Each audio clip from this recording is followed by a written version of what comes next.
The Church of Rock. Please welcome GEZA X to the EARTHEART radio show. Hi, GEZA. Hello, are you there? And I am really excited. Well, hang on a second, GEZA. There's a problem. I think I have the wrong cord plugged in, perhaps. Something's going on here. Let me try this one. Are you there, GEZA? Hello? Okay, now we've got you. I apologize. Cool. No worries. First of all, Derek, my friend, blessings, and I want to really congratulate you on your syndication. I just hope that this sort of positive stuff and these messages about enlightenment and spirituality get out more to the regular world, because we live in a troubled world. Of course, the world has always been troubled, and spirituality in some ways has always taken a back seat. But there's a lot of people lighting up here and there, and they pass the message. Once you have sort of seen something special, you can't help but talking about it, And if I don't unload this story every now and then, I used to say I go crazy. It's like I have to talk about this, at least once every few months to someone who's willing to listen. So it was such an extraordinary experience, as there's literally been no turning back in my life. And the way that it started was there's a little background. I go to Burning Man a lot, or used to, and some of my burner friends and I decided that we wanted to start a religion, right? And this was going to be called the Church of Izo, and the IZO was sort of like just symbols, the Zeta factor bringing together I and O being, the universal circle of all things. Yeah. And we tried a lot of different things. First of all, it was like kind of a study of comparative religions. Then it was sort of like a crazy church of the subgenius kind of weirdness, because we like Dada and humor. But what happened was, none of that kind of stuck. And so at my urging, what we adopted was a little different tack. We decided to make it a religion based on the scientific method, since all other religions had sort of in one way or the other, sort of like, not necessarily failed, but like, not managed to, produce concrete enough evidence. Right. We tried to use the scientific method, which was that we would form hypotheses, and then we would do experiments, and then we would write up our conclusions. And we were going to have, we still do actually, it's small, but we were going to archive all of this stuff, for posterity in case something happened. Well, what happened was at one point, one of the other persons, his name is Tommy, Tommy Big Fingers was his burner name, and Timothy Martin's his regular name. He hooked us up with a person who I'm not going to name his name because DMT is still mostly illegal, except I believe in Oakland, California, of all places. Wild. But he hooked us up with an actual practitioner who had administered, like a number of these trips. And the guy, comes in with one of those volcano things that you use to bake pot into like a balloon that you inhale and get this concentrated dose of pot, except he put pure DMT. The 5-MeO kind is the kind that is recommended for this particular experience. There's been a book written about it, beautiful book called The Spirit Molecule. I held off on reading it till after I had my experience because I wanted to just have the experience like raw or random, Yeah, you didn't want to have like a tainted experience where you were pre-expecting something that might have been written in the book or something. Correct, exactly. We did this. It was on a holiday. It was a vacation. Just happened to be Easter Sunday of all days. And that day, there was a little minor earthquake as the practitioner, I'll just call him D, was bringing the volcano and all of his, like props down the stairs to my house. And so, I thought that was like, interesting. We like our coincidences, but I didn't, try not to make too much of it, But it was Easter Sunday. There was an earthquake right when he was bringing the goods in. And what he did was he set up a little, like just a little tiny gong and some like, sweet spiritual kind of music, like sort of trancey, going on in the background. And there was 3 of us that took the stuff, and we all had entirely different trips, One person had a very physical body experience, which cleared out all of his muscle problems and gave him like a chiropractic treatment. I mean, he was doing the most contorted, bizarre things on the couch. And then afterwards, he said, "My God, my body feels totally like straightened out." And Wow. then another person had an experience that was like very, very different, but my experience was 100% spiritual, and I have stopped calling it a drug trip. It's like it's just too cute to say I found God on LSD, and people tend to discount that. So what I did was afterwards I did a bunch of research and discovered that what had happened to me was identical to the DMT, of course, to an NDE, a near-death experience. And when you see these near-death experiencers on YouTube and you read their accounts, that's exactly what happened to me. I also think that this is very similar to what happens in alien abduction experiences, because I think that you actually go into a formless place and that your mind, whatever is still connected, adds the pictures. And so, people most likely through the ages have experienced this in various ways. So, GEZA, but I've come to the... When you say, Yes. I'm sorry to interrupt, but when you say formless place, are you kind of referring to the place we go to before and after we are in these bodies? Yes. Okay. And I'll get to that because it's very definitely a part of this, Okay.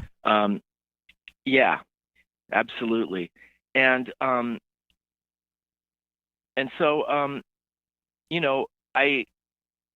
I've post this experience, I've sort of done a lot of research and put together, sort of my impressions of what it meant, of course, because I was seriously confused when I came back. This is like, when the Kundalini, they have this story that, when the Kundalini rises, if you're not ready for it, you could actually go mad.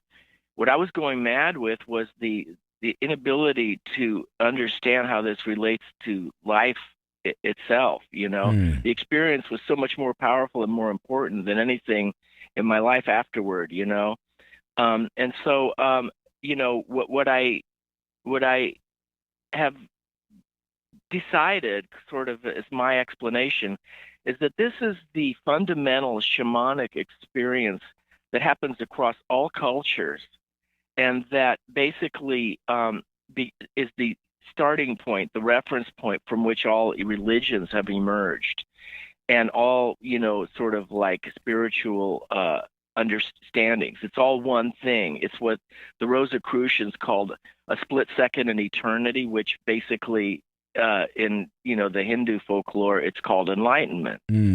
So I accidentally, just by some luck, got the enlightenment hit. That's great. That's which so I great. believe is simply analogous. It's the same thing as the near-death experience, and in some cases the UFO experiences, although those are sort of a darker version. It's like a rebirth. Yeah. And even with the Gospels, there's this thing about the Eucharist. The "you" just means Eucharist. If you translate the Greek, it just means good character. And that's what this experience brings to all people who experience it. People who come back from near-death experiences, they're transformed. They become just little kittens of love. And all they want to do is be of service. And they're humble.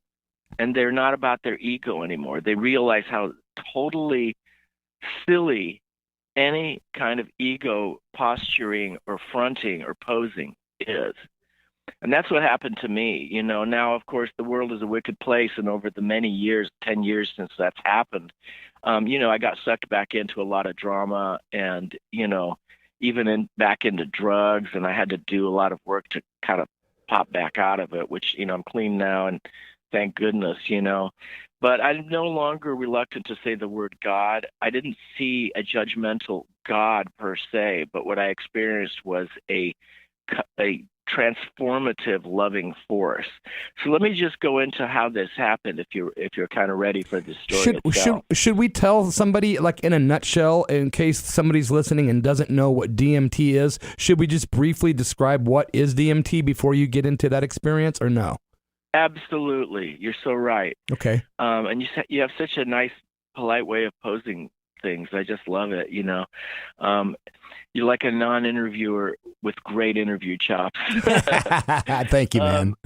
DMT is a psychedelic that kind of like appeared on the scene in the 60s, sort of like LSD, but it's not like LSD. If you look at the molecule, DMT is one of the simplest molecules there is, whereas LSD has all of these. It's very complex and sort of fractal-like. But they have at their core, DMT, magic mushrooms, LSD, all have like at the center of them the same molecule. And it is strangely also the same chemical that your brain releases from the pineal gland when you die. I had to do all this research to put all this together because, of course, I was just like, I'm very scientifically oriented, having been an engineer for many years. And so I was just like clutching at straws trying to figure out, what is this? It's also in mother's milk. So that bond between mother and child, when you're a kid, if you remember back that far, it's like telepathy between you and your mother in the early days. And my mother weirdly breastfed me till I was about 4 because I couldn't drink regular milk. I would vomit everything up. So, I have heard of that before. I've heard of others, getting the breast milk until later on for reasons like that. I experienced that telepathy with my mother for the first 4 years of my life. It was weird. And it was good weird, till she went crazy and it became bad weird. But anyways, so DMT is a naturally occurring substance. They extract it from either the back of a certain frog. They scrape it off of this frog's back and then they heat it up and smoke it. So there's the witch folklore about the frogs. Or they take the bark of a certain tree and they take a shit ton of it and they boil it down. And it's also, that bark is a component of ayahuasca, which is that and a number of other products, which include a MEO inhibitor, so that the trip, the 15-minute DMT trip, lasts for like overnight, which I don't think I could have tolerated that. And there's a lot of vomiting and stuff when you take ayahuasca. Yeah, I have I have done the ayahuasca before. There's a temple here in Williams, Oregon, that's a Peruvian temple so I have had a brief experience one time with it. Yeah, and because of the length of the trip and the physical torments you experience on ayahuasca, it's like a lot more deep and compound of an experience. And you go to heaven, you go to hell, you go all over the place, And, I would be interested in hearing your story at some point in the future, maybe just on the phone or something. Of course. But DMT is like a 15-minute, very clean version of that. And what happened to me was, I was told that there might be hallucinations. Well, I hesitate to call what happened to me hallucinations. It was a full-on other world that I entered, but we'll get to that. So in 15 minutes, mind you, everything I'm going to try and describe happened in 15 minutes. And the thing is that time was kind of compressed like in a dream, Yeah. And it had certain qualities of a dream because when I was brought out of it, it was right at the exact same time. The trip literally finished when the guy out here, the practitioner, he knew what he was doing, hit the little gong to bring me back, and that was literally at the exact end of this thing. So it was a very compact experience for me. I didn't see any kind of like hippie hallucinations at all. I didn't have any kind of an experience of, I went in with like a psychological question because I thought that's how it was going to go, that this was going to be one of those things where I can take some kind of like profound, life question, about my childhood or something like that. This went so far beyond that as to like literally make that type of psychological thing just pointless. This is like really like in the realm of the gods, Wow. And so what happened was, okay, so I smoked the stuff out of the the atomizer or whatever, and you have to take at least 3 humongous hits in order to go to the beyond part of the trip. And so the first 2 you can take it yourself, but after that your body shuts off for a while. It's like completely like reboots your body.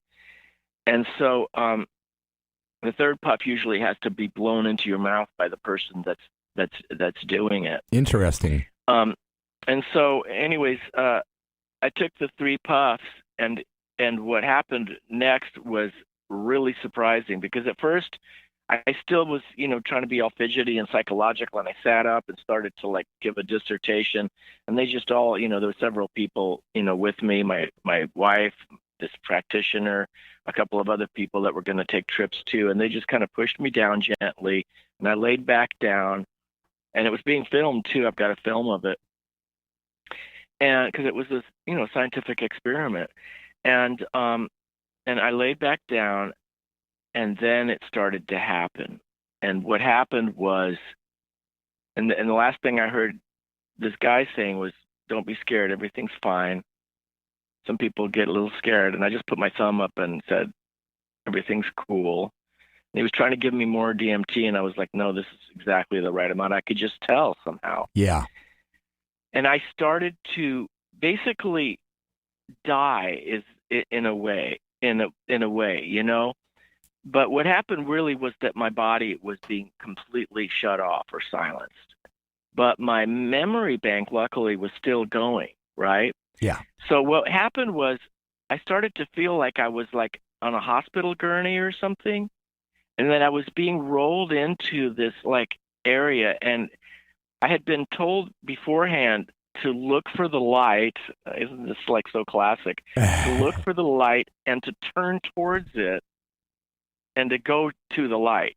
So did you? And I did. I had to. Okay. I had to turn my imaginary head until I saw the light, and then in my mind, I projected myself towards it. And what it did was it opened up, like sort of like almost I guess I'll just call it a vagina shape, sort of like an ellipse, that was pointy at both ends. But it didn't look like the sort of like the the St. Peter's pearly gates. I guess it could have in another description. It didn't look like the Hebrew lettering with the fire, although I guess it could have in another description. And I say this on purpose because I believe there's a lot of different ways you can perceive that. But to me, it looked like neon from the future. It was like purplish neon from the future with a very, very alien technology kind of like vibe to it. Wow.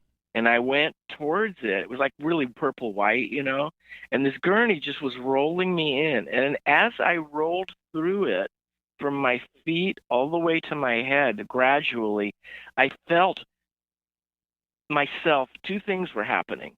I felt myself sort of splitting in half as my body sort of like my physical body kind of just peeled away. And what I am very definite about was I felt my emotional body. There's a lot of descriptions of these bodies in the Sanskrit and stuff, and they show all of these shells and auras, and I'm sure that that's true. Other people have done this in various ways and experienced this in various ways, but my experience was very, very simple, clean, and uncomplicated. It was that my physical body was peeling away from my emotional body, and that my emotional body was going through this hoop. And as it went through the hoop, I could feel it being cleansed and purified. My emotions, which were all that remained, being cleansed and purified. and I was rolling through this thing. And as it kind of got to like the middle, I started to feel this ecstasy, this exact feeling like of nirvana. Like bliss. And I felt this total bliss, and all of the struggles of my life and all the scheming and the mad stuff that we have to do to survive just disappeared as my body was peeled away. And it was literally as if like you were taking a handkerchief off of a statue or something. Wow. And that was the handkerchief was my memories, my name, my rank, my serial number, my entire life. I forgot my entire life. That's as awesome. this experience was happening. Well, you know, and my emotional body continued through. Yeah. You know, Baba Ram Dass said one time you have to give it all up in order to get it all. So that's a perfect example of that. I think that's the same thing that Jesus was said, that for a rich man to enter the kingdom of heaven is sort of like trying to jam a camel through the eye of a needle, because you're taking too much stuff with you. Yes. So yeah, you got to give up all the junk. And I guess I was just emotionally prepared to do this in the most like sort of uncomplicated manner possible, because I know that this can happen in a lot of different ways. Yeah. So as I passed through this thing and I was being purified, I started crying, weeping. And I was weeping and weeping and weeping, saying, thank you, because it was so much relief. Even though I was forgetting my entire life, literally, I forgot my name, I forgot who I was, I forgot all of Earth, I forgot my entire life, but I was still me. See, I was the... Like if the whole world could just do that at the same time and just reboot everybody spiritually, boy, that'd be the answer. I would think. I've been thinking about that ever since. You're so correct. So I was crying and just saying, thank you. And I didn't know until months later why I was saying thank you. I thought it was just because I was experiencing so much bliss and relief, but it wasn't. I was saying thank you because it's so easy to die. Wow. It's like painless, and it's not scary. It's just like you continue as if nothing happened. And I think of like caterpillar and a butterfly and how it gets in a cocoon and it's transformed into an entirely different being that's able to fly. Yeah. And it probably has all new thoughts, memories, and experiences. And yet it came out of the same stuff.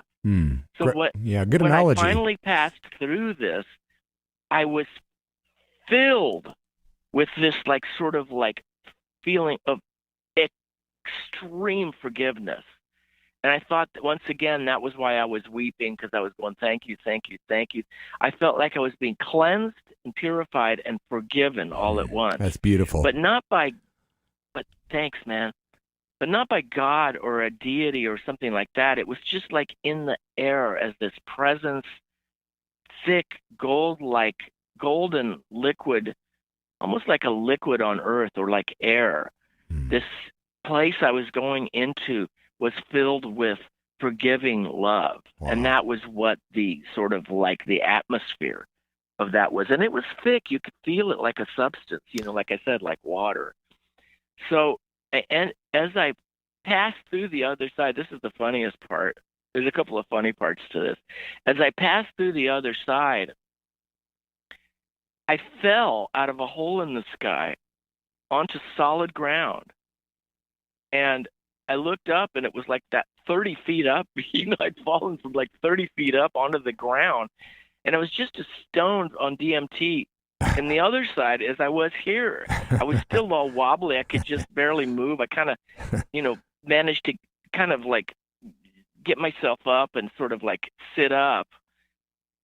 And I saw in the distance this thing that sort of looked like a sunflower. I didn't know what it was. As it turns out, it was like almost like an amphitheater with all of these beings in it. But from the distance, it looked like a sunflower with like all of the seeds, and two of the seeds kind of went whoosh, whoosh, whoosh, whoosh, and kind of flew out of it, right out of the edge of it to meet me, two or three of them, and I couldn't see their faces or their hands. It was like those pictures of the Grim Reaper where it's all black. It was like negative space.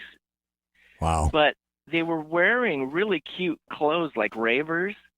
You know, they were dressed in like the cutest raver clothes, you know, burner type clothes. Like all hip. And, yeah. And their vibe was just immensely loving and sweet, like when people like sort of grab you and take you into a tent at Burning Man, if you've ever done that or been to a festival, you know, and you're listening to great music and stuff. Well, they gathered me up and they put my arms around their shoulders because I was still like just so stoned I couldn't fucking hardly think. And I literally had forgotten my life, and I was looking at them. I couldn't see their faces or their eyes, but, you know, I looked into their faces. I noticed that my hands, I could still see them, and they were like sort of like shiny, you know? Yeah. And I was in this state of total nirvana, and I was like looking at them with this helpless look, like, what the fuck just happened? We can't cuss on that radio because of the FCC. We have some rules. Yeah, my bad. And by the way, GEZA, I would like to take this moment, if you would allow me. I would like to say you are listening to Kskq Radio.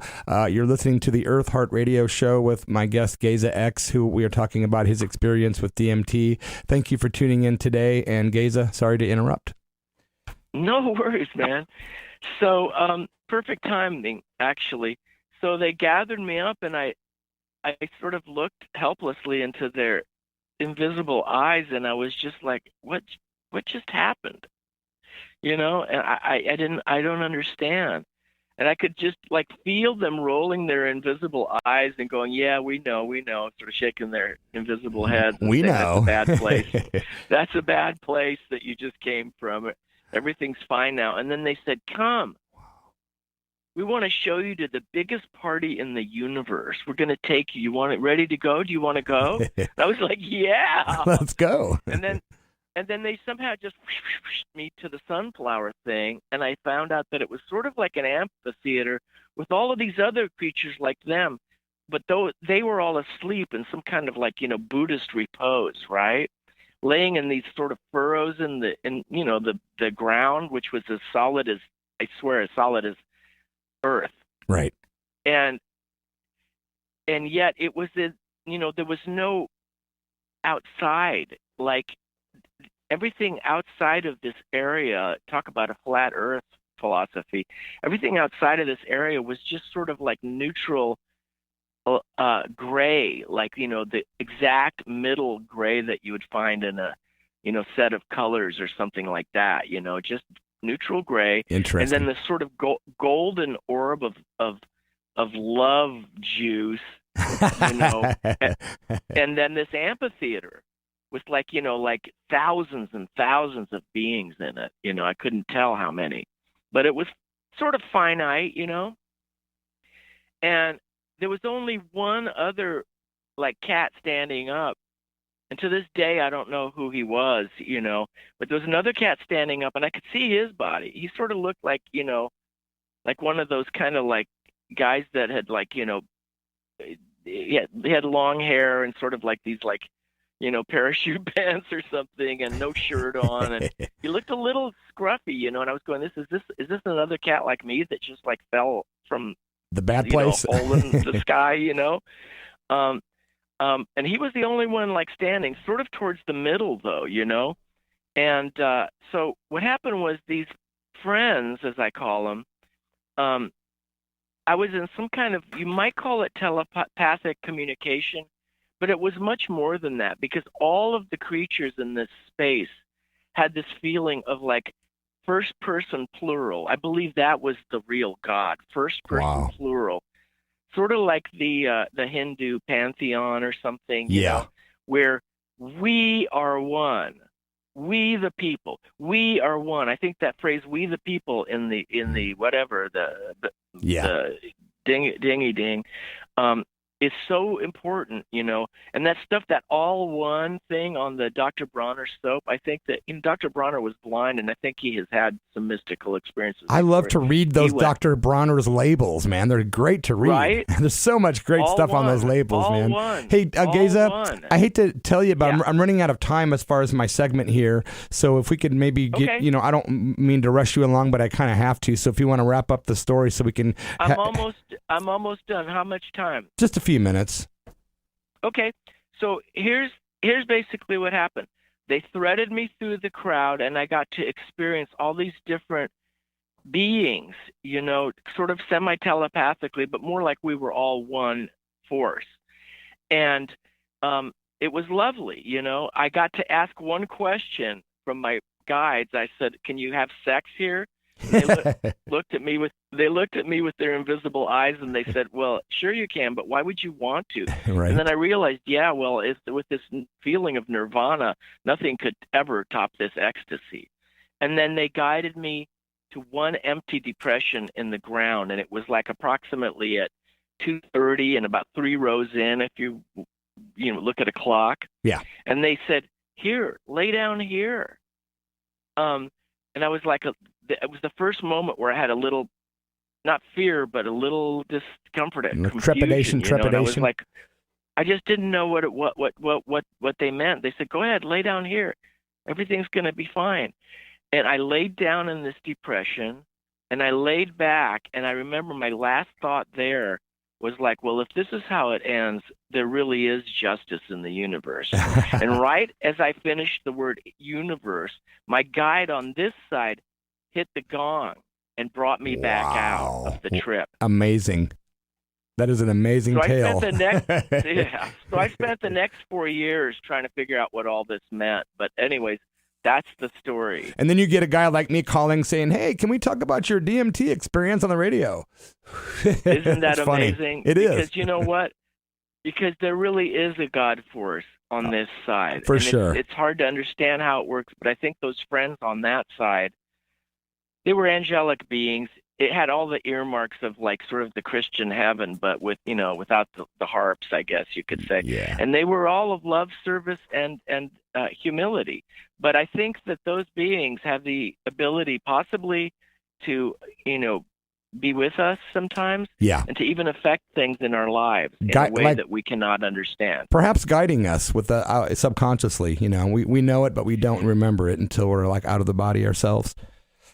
They act through other people, and so the people that we love on this side are really, really super important. And the more people that we love, the more important it becomes and the more good that we're able to do. On that note, I want to say thanks a million to my guest, GEZA X in Los Angeles, I presume, today, and taking the time to call in to speak with us, man. It's been great, GEZA. We can maybe continue talking another time off the air just to share more experiences. And I thank you for taking the time today to do this. You're the best. I'm so glad I met you. Oh, ditto, man. I feel the same way. And thanks for you sent me some cool stuff in the mail recently. I sent GEZA some photos to autograph, and I actually gave that to my friend Rick, who's listening right now in Kenosha, Wisconsin. So hello, Rick, and thanks to thank you, GEZA. I still play the GEZA X character sometimes, but I know that it's like just something that I created, it's like it's like for show. But this is nowadays the real me. Hey, you know what? I love the real you. And keep in touch, GEZA, okay? Yeah. Thanks so much. Signing off. Adios, my brother, and blessings to you. Okay. Right. Bye-bye. Bye-bye.